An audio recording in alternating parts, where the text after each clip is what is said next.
Dans une société où l'on doit toujours travailler plus, ne serait-il pas venu le moment de travailler plus intelligemment, afin de mettre ses enfants, ses parents, sa famille à l'abri aujourd'hui, mais aussi demain et après-demain? Ceci pour que chacun puisse vivre sa vie comme il entend, loin des stéréotypes ou loin d'un système pensé pour nous. Chacun pourrait apporter de la valeur aux autres, apporter de la valeur au monde. N'est-ce pas ça le sens de notre planète? Ce monde est bien accessible à tous, grâce à la mise en place de revenus passifs où l'on n'a pas besoin d'échanger notre temps pour un salaire. Si ceci te parle, je te donne rendez-vous tous les mercredis pour réfléchir investissement immobilier, développement personnel et entrepreneuriat éthique afin d'avancer ensemble vers une nouvelle liberté qui est à portée de main. Hello, ravi de te retrouver aujourd'hui dans ce nouveau podcast. On va parler de décision.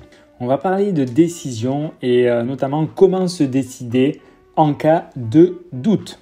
Voilà. Du coup, c'est un sujet pas facile, mais ça t'est certainement déjà arrivé.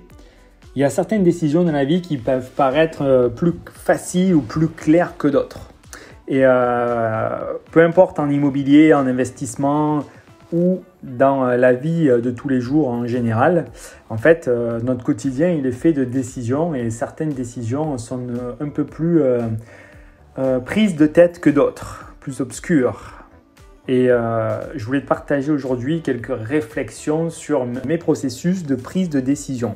À la base, il faut savoir que j'aime bien les chiffres, du coup assez cartésien sur le principe. Donc du coup, ma première approche, elle est souvent très analytique. Très analytique et c'est comme ça que du coup j'investis dans l'immobilier, c'est comme ça que je te recommande d'investir dans l'immobilier. Tout ce qui touche aux investissements devrait être fait à partir de décisions purement analytiques et certainement pas émotionnelles. Ça c'est un conseil parce que quand on prend des décisions d'un point de vue émotionnel, c'est jamais une bonne chose. Et puis même dans un couple ou dans un achat impulsif pour une voiture ou pour un bien matériel, au final, peut fortement être regretté. C'est pour ça que les meilleurs marketeurs sont ceux qui arrivent à faire monter l'émotion dans les prospects, en fait, parce que du coup, quand on arrive à parler au côté un peu inconscient et au côté émotionnel de notre cerveau, du coup, la prise de décision à l'achat, elle est beaucoup plus facile. L'art de prendre de bonnes décisions et donc de maîtriser ce côté émotionnel pour rester purement analytique, notamment quand ça touche à des sujets d'argent, à des sujets d'investissement où il y a des risques. Donc là, moi, ce que je fais dans ces cas-là, c'est de m'en laisser aux chiffres, de m'en laisser à mes calculs, de faire la liste des points positifs, de faire la liste des points négatifs des questions du moment, enfin de la question du moment. Et alors certaines fois, les solutions, les réponses peuvent paraître très claires et du coup, on oublie ou on prend la décision en fonction du coup des chiffres et du coup on laisse tomber ou alors on sait qu'on y va, c'est vert et c'est clair. Malheureusement, c'est pas tout le temps aussi simple. Certaines fois, peut-être notre cœur ou notre instinct nous dit que potentiellement c'est un peu différent. Dans ces cas-là, moi ce que je te recommande c'est surtout de ne pas prendre de décision, c'est de laisser décanter. Il faut laisser décanter un peu comme le vin. Quand on vient de l'ouvrir, il faut attendre avant de le savourer. Donc si de par les chiffres, tu n'arrives pas à digérer le résultat de l'équation, et que le résultat donne une solution que tu n'arrives pas à accepter, surtout laisse décanter. Il faut laisser décanter, parce qu'après, avec quelques jours de recul, on peut potentiellement voir les choses différemment, avoir d'autres éléments en tête qui paraissaient être négatifs au départ, peuvent ensuite apparaître sous un autre angle comme quelque chose de plus positif, ou on peut même avoir de nouvelles idées sur des éléments qu'on n'avait pas pensé à la base. Donc, pour résumer ma réflexion jusqu'à maintenant, c'est comment se décider en cas de doute. On pose le pour et le contre sur un papier. On pose les chiffres. On laisse décanter. Si du coup le doute persiste, c'est que potentiellement ça touche un instinct, ça touche aux émotions. Surtout, ne pas prendre de décisions émotives. Mais si au fond de nous, notre instinct nous dit qu'il y a quelque chose, il m'arrive de prendre des décisions plus au niveau du cœur qu'au niveau affectif. Et c'est souvent les meilleures décisions que j'ai pu prendre. Alors, entre parenthèses, ça, c'est pour des décisions de la vie de tous les jours. Ce que je ne te recommande absolument pas de faire pour des investissements immobiliers ou des investissements en général. Ça doit rester purement analytique. Même en bourse, c'est de l'analyse. On ne peut pas prendre le risque de jouer avec nos émotions ou nos ressentis. Ça doit rester purement factuel.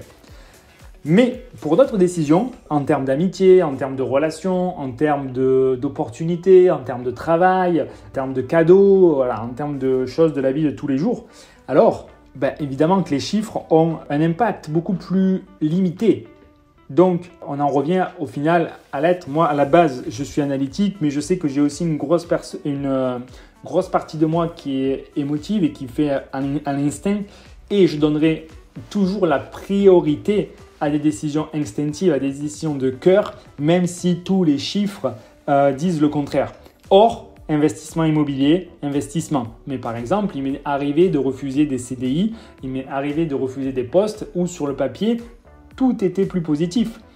Et au final, j'ai préféré partir en congé sabbatique ou ne pas prendre un job qui paraissait comme une super opportunité, partir faire un voyage, alors que sur le papier, il ne fallait pas. Mais mon instinct me disait qu'il fallait que je parte. Voilà, pour x, y raison, qu'ensuite on peut analyser et qu'on comprend plus tard. Mais j'ai toujours été satisfait en fait des décisions que j'ai prises d'un point de vue instinctif. Et ça, je te le rappelle, c'est pour tout ce qui touche au non rationnel. Et si tu fais du rationnel, reste purement basé sur les chiffres analytiques.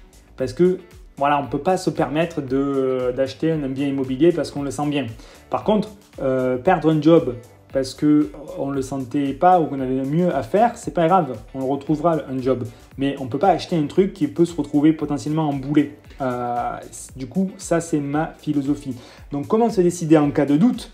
Moi, ma méthode, c'est si c'est des investissements, je reste purement financier, analytique, les plus, les moins, les chiffres factuels.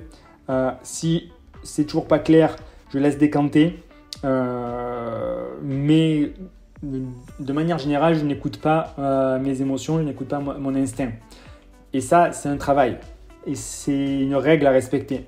Pour tout le reste, je vais avoir la même méthodologie en cas de doute. Mais je vais écouter mon instinct. Effectivement, même si la décision ne peut pas apparaître la meilleure sur le papier. Au final, je pense que la vie est bien faite, les bonnes choses arrivent aux bonnes personnes, certaines choses ne s'expliquent pas. Et la beauté de la vie, c'est aussi de prendre des décisions irrationnelles quand elles ne sont pas risquées, donc quand elles ne touchent pas aux investissements immobiliers. Voilà, c'est la petite pensée que je voulais te partager aujourd'hui pour comment se décider en cas de doute, comment prendre des décisions concernant l'immobilier ou pas.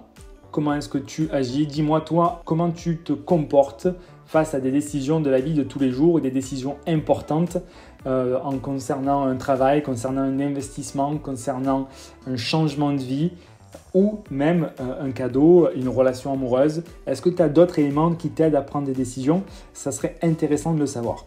Voilà, je te retrouve bientôt pour une prochaine vidéo. Ciao!